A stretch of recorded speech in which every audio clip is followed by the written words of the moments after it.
All right, boys, let's talk about the Canucks. Let's talk about PD first. There's a lot to talk about.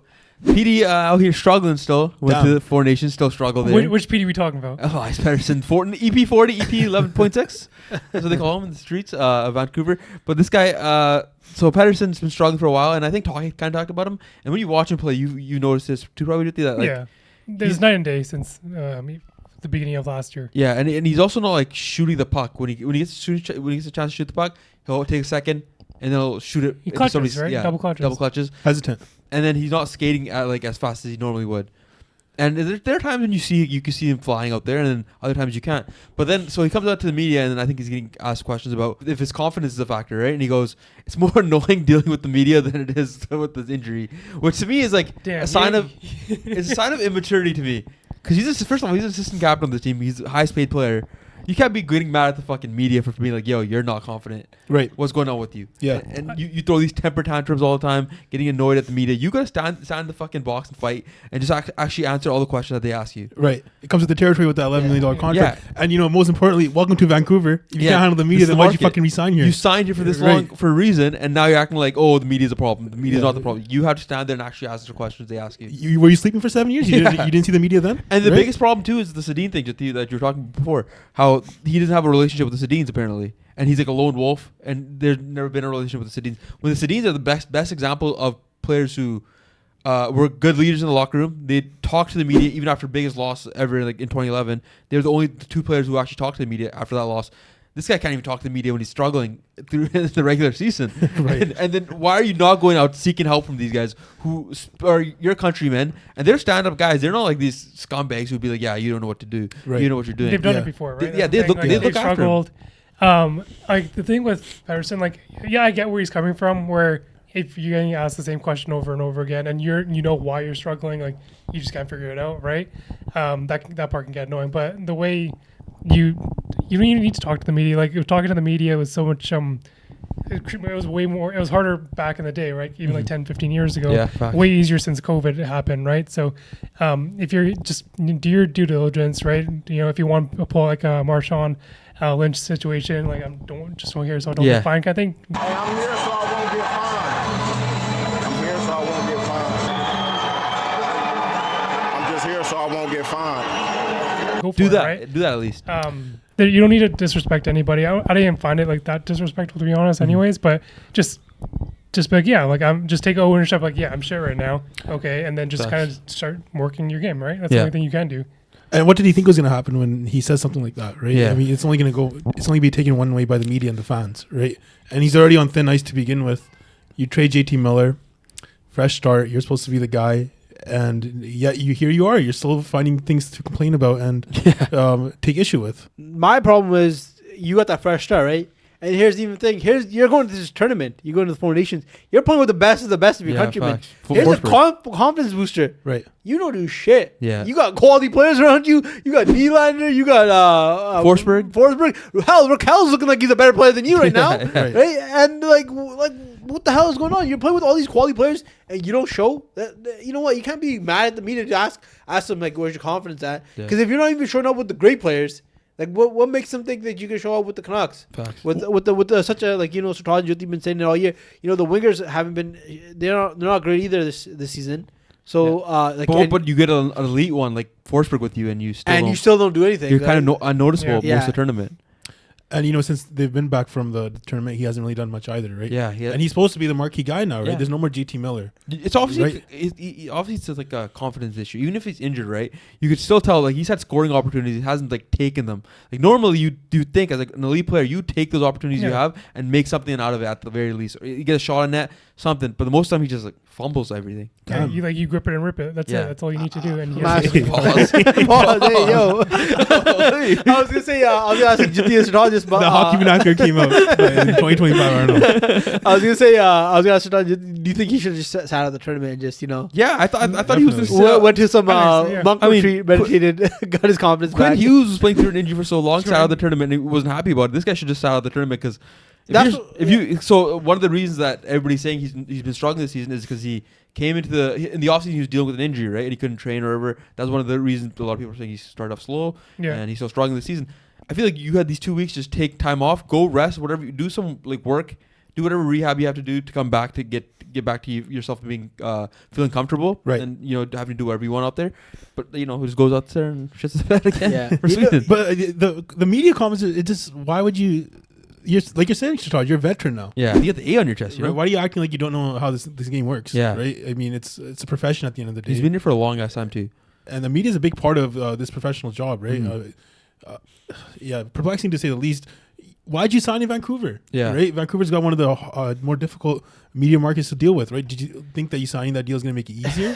Right? All it's going to do is add all the light bulbs and all those cameras, right? Like, and it's only going to get worse now that you're the primary reason that JT Miller was traded, right? Yeah. What do you think's going to happen? Exactly. This is all going to be, it's only going to get worse over time. You should focus on your game, not about the media doing their job. Why don't you focus on your job? Well, JT Miller leaving too, like you said, JP, he's like him and Quinn are the guys now in the locker room. Yeah. There's slowly Tyler Myers gonna be gone out too. Like that's another leader that you have in the locker room. Right. Now it's gonna be yours and Quinn Hughes' team. Quinn Hughes is doing his job. He stands in front of the media, answers the questions, like takes accountability and all that stuff. But you're not doing your part. You have to take some accountability, or just get rid of the A from your chest. I don't know what else you want. Yeah, I don't know what's going on. How about that stat that I put in the group of ever since last year of January 1st, in a full calendar year, all he scored is 28 points in 82 games. Like 4 goals or something. Yeah. 4 goals. Yeah. Like, if you knew you were struggling, like, you gotta, at this point, you gotta be like, hey, man, like, maybe I shouldn't play in the tournament. Maybe I should just rest up at this point.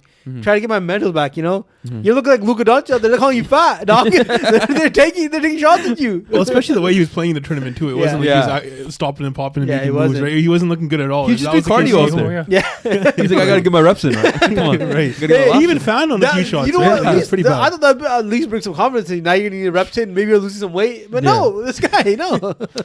I think so. A lot of people were making the another excuse was that Tocchet system is holding him back, which is, I think you could use that as an excuse for maybe the rest of the team. But for Pettersson, I don't think so because he has other issues going on too, like his confidence and all this stuff, and then him just being him. Like I agree with that 100%. Yeah. But like the thing with Tocchet system, like you have like an average of like 12 shots a game. Yeah, that's what I'm saying. Like the numbers have been so bad in Tocchet system too. Like I think they've had one of the worst. There's a bunch of stats. The goals were like the lowest in the league. The shots on net, and the goal average goals, expected goals, whatever. All those stats were like lowest of the low. I was gonna say I haven't watched as many Canucks games as you guys have, but like you could kind of see his offense in full effect sometimes. When they're dumping the puck in for no reason. Yeah. Like you got all the best of the best on the ice. Yeah. Why are we dumping in the bucket? McDavid can go through two or three guys. Yeah. Pause, but easily, right? And he could get the zone in, right? Even that first game against the US, they pulled the goalie. Morrissey's out there. They get the puck in the neutral zone, and he's and he just dumps it in. You don't need to dump it in, bro. You can just carry it in. You can McDavid on your team. Yeah, you can. McKinnon on your team. How about you just go backwards and just maybe regroup instead of like being such a rash decision like those kind of like you could tell like those are like what was driven in by Rick Tocchet. Like one of the things when I watched Canucks, sorry, go ahead. One of the things you noticed with like Filipino coming in was he didn't have the system on him in the first few games especially. No, and you can see how great he looked. He looked better than everybody else. You're like, oh, this guy's flying through. He looks like a solid number one center on a team. Right. You're like, oh, if they open it up a little more, I feel like the offense would be a lot more effective. I think yesterday's game or Sunday's game. Against Utah, it was back to back. They had like 13 shots on net after 3 periods. You're not going to win after that. So what happened to the system? Because last year the Canucks were popping off crazy. Right? So I think the first half of the season they had like a proper system where they were playing openly and they were like just creating scoring opportunities. But they're also scoring at a higher clip than they were at the second half of the season because I think there's like another advanced analytic that showed that they're scoring on scoring opportunities that they shouldn't be scoring on. Yeah. So they're scoring more goals than they're supposed to. Right. So and since that halfway point in the first season, it's just turned to like a defensive team. Defensive like playoff shutdown team instead of like an offense. But that's never been, team. Like when you look in the playoff, that's not their style. Yeah, exactly. It feels like they changed it halfway through last season. Yeah, right. Because the first half of the season they looked like they were playing a full. They were great on both ends of the ice, but then the second half it went kind of shut down a bit. That's when Pettersson's downfall went too.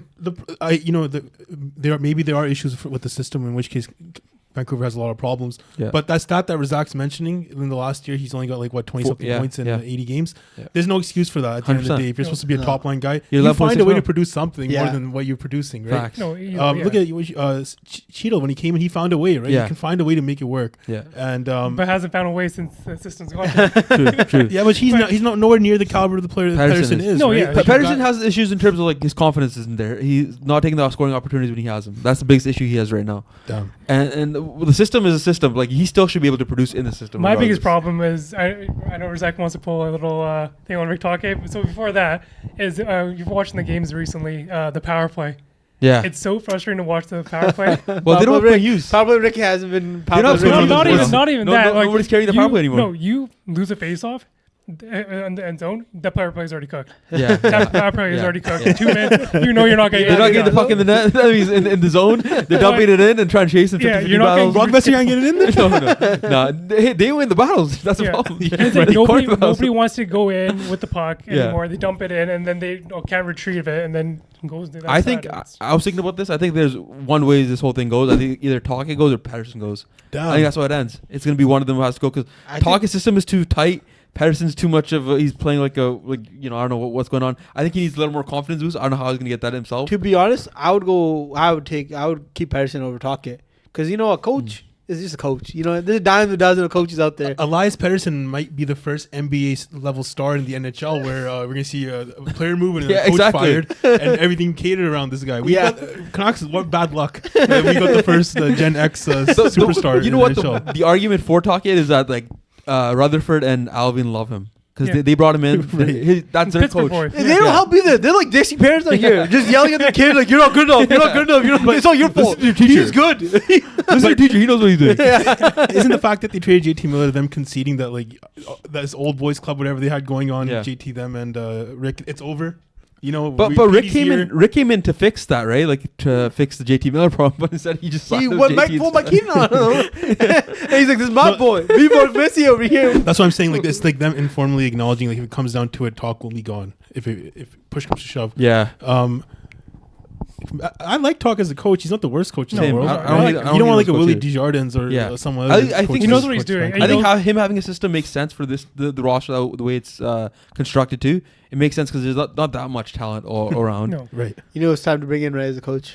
It's my boy, dude. Time to bring in Taxi himself. Damn, He'll Gerard solve the Gallant. problems. He'll turn Gerard around. Gallant? Hey, he turned around with How New did York. Gerard Gallant not have a job, right? Yeah, He's still for here. years. I don't know. I thought Boston was probably the coach, but Same. they Yeah. still haven't on that. But I'm just saying, he turned around. Remember the Rangers were kind of struggling, and he turned it around. Yeah. He got him on the right course. Maybe Canucks could use him. I mean, then this just seems like a But he also seems like the old school kind of guy. extended rebuild for Vancouver. Yeah. This is classic Canucks though to go from like a playoff team. No, this is worse than class. This is something I've never seen in Canucks history. Usually Canucks, we go for it for a few years, we mess around, Yeah. we make the playoffs, maybe make a run, and that's that. This 1 year in the playoffs and then it just implodes Yeah. by itself. One and done. But you know what? What else is We're the Cowboys, man. yeah. We have to have the success to be the Cowboys. That's true. We're more of the We haven't Buffalo had the Bills. rings. We are the Bills. Damn. We are the Bills. Maybe like the Detroit Lions or whatever you want to call it. Oh, hey, we made the finals. We ain't right? it. I also think the Demko thing is a little worrying too, with them signing Lankinen to 5 years. What you make of that? Because I think Demko That means a serious injury. Yeah, or more another. serious injury, or the team just doesn't believe. Like you have Sills in the lineup too, Yeah. so why would you sign Lankinen for that long? Like, what's the code? It's like your best availability. Or like Your your best best ability ability is is availability. right? So that's Demko's been in and out since he's been in the league. Yeah, Exactly. right. Yeah, since I Um, think the game we went to watch him play, he got injured and he left. yeah. He never came back. Well, the Never Canucks, again. the Canucks. Remember the early days when the Canucks he had a concussion and the Canucks put him on a plane. He Yeah, didn't have to do that. sure. They sent him back to Utica. Like, hey, get on a plane. That's that's personally when I gave up on the car. I looked in the eye, like well, they had a concussion. They put him on the plane. That doesn't make any sense. Yeah, and he was still in the AHL. I was like, why didn't they call him up then? Yeah. Fuck. What was I gonna say? We're talking about what Lankinen got 6 years, right? Yeah, That's I think a lot. five- man. five years? Even five, 4.5. That's still a lot. Yeah, I mean, that's a pretty penny to pay. that just means Yeah. that they don't know what the hell's going in net. That's the thing, Yeah, right? at least they have some stability now. Is Demko? He's got 1 more year on his contract, right? I think so. Yeah. I mean, it's not too bad at the end of the day because, like, let's say by the end of next year, Demko's back. Then sure, you can probably move Lankinen into one of Right. these teams. Right. If it's apparent that maybe you don't want to pay Demko all that money, then you have an insurance policy in Yeah. Lankinen. It's Yeah. not the worst thing. And- He's been playing great this year. Oh, Without him, yeah. Canucks would be way down. 100%. It'll be Oh, worse they'd be, nowadays. yeah, they'd be That in guy's the- been saving Vancouver gutter. every time you watch him play. Yeah. Him and Yeah. Hughes are the only guys that have been positive for the team this year. Everybody else has been like harsh negative. He should get some Vezina consideration, honestly. Because, like, without him, they'd be like lotto. If the Canucks were in the playoffs, he would have getting the heart. definitely he would have been a big time Vezina trophy candidate. He's the Finland's best goalie now. He took the Yes. net. Yeah. He took the net. Well, Soros he should. Yeah, and the rest of those Nashville boys.